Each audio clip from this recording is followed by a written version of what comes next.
Welcome back to Investing Talk podcast. Today, we're going to take a closer look at Green Plains. GPRE. Right, GPRE. Yeah.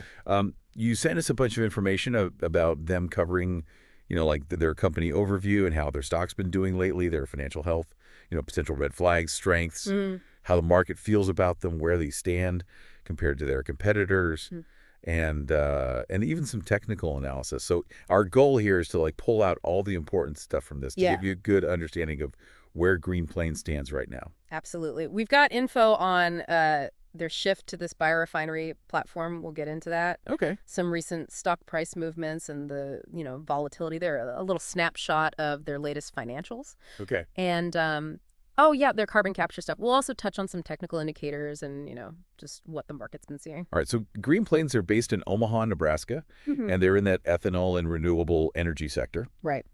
And they process, renewable crops into ethanol distillers, grains, ultra-high protein, and renewable corn oil. Interesting. And they're also involved in agribusiness and energy services like grain handling. So it's a pretty diverse portfolio, it seems like. yeah, definitely. But what's really catching my eye is this whole biorefinery platform idea. I mean, they're not just content with being an ethanol producer. It seems like they're aiming to diversify and create a wider range of higher value products, from these renewable crops, kind of like a traditional oil refinery, but with those bio-based feedstocks. They're looking at low carbon biofuels, obviously renewable feedstocks, high protein ingredients, even dextrose. So it's like a fundamental shift in their business model, which potentially could lead to more stable revenue streams, maybe even better profit margins in the future. Yeah, that's interesting. So let's look at how their stock's been doing. As of March 21st, 2025, it was around $5.23. We did see a bit of an uptick lately, but it's been down a bit in the past 24 hours. Right. However, but the longer-term view tells a different story, I think. it does, yeah. If you look at the past month, it's down to about $5.16.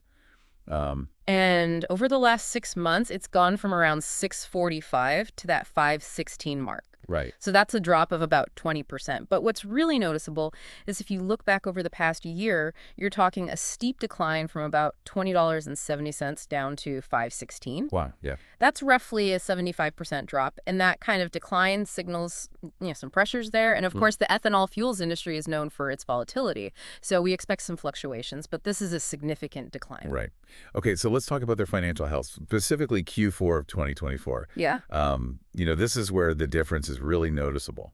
Well, the latest financials show a really stark contrast compared to the year before. They reported a net loss of $54.9 million, which is a loss of 86 cents per diluted share. And put that in perspective, in Q4 of 2023, they had a net income of $7.2 million or 12 cents earnings per share. Oh, wow. Yeah. So that's a massive swing from profit to loss, which suggests a fundamental change in their profitability. And this is likely tied to those margin pressures we saw that resulted in the idling of their Fairmont facility. So that's a higher risk profile now. Yeah, absolutely. And we saw a dip in the revenue as well, right? It came in at $584 million, down from $712.4 million in Q4 of 2023. That's right. And their earnings before interest, taxes, depreciation, and amortization. EBITDA, right, you got it.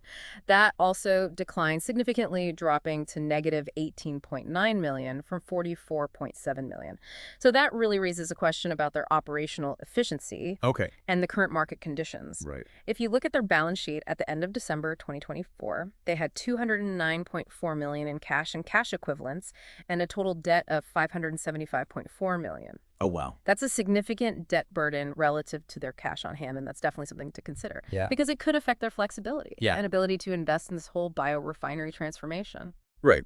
So from those figures, we're seeing some warning signs. That net loss, the shrinking revenues and idling of their Fairmont, Minnesota plant due to the squeezed margins. Right. It really paints a picture of some operational difficulties they're facing right now. Yeah, but it's not all doom and gloom. On a brighter note, their progress with carbon capture and storage is promising. If they can really implement those successfully, it could make them stand out in a good way. Enhancing their sustainability image and potentially boosting their shareholder value later on by allowing them to produce those lower carbon intensity fuels, which could be more attractive to certain markets and potentially even fetch a premium. That makes sense. Their focus on new technologies and forming those partnerships also points to a company looking ahead. Right. And as we mentioned before, that transformation into a broader biorefinery platform, even though they're dealing with these current challenges, could be a major long-term strength if they execute well. If they can pull it off. So shifting gears to market sentiment, it seems pretty cautious right now. Yeah. Understandable given the operational challenges and the overall market conditions, which are reflected in that stock price drop. Yeah. We did see some recent news highlighting their work on carbon capture and that strategic shift we talked about. Yeah. And when we look at their competitive position, they're operating in an industry with some pretty big players in North America. You know, their success in transitioning to this diversified biorefinery model and capitalizing on those carbon capture efforts is going to be crucial in differentiating themselves from the competition and really establishing a strong position in that niche. Right. Let's touch on the technical analysis. We talked about the current price being around 533 and those recent swings. What else stands out when we look at those indicators? Well, one thing that jumps out is the recent trading volume has been thin. Thin. Thin, meaning there haven't been many shares changing hands. And that can actually lead to more pronounced price movements. So less liquidity means even a small buy or sell order can have a bigger impact on the stock price. Oh, interesting. There's also mention of a potential price target just above their 200-day moving average. That's a long-term trend indicator many people watch. And a price target above that suggests the stock might face resistance if it tries to rally. Okay. Now, we don't have the relative strength index right now, but it's important to note that price drops, like the one we've seen, often push a stock into what's considered oversold territory, and that sometimes can precede a price correction.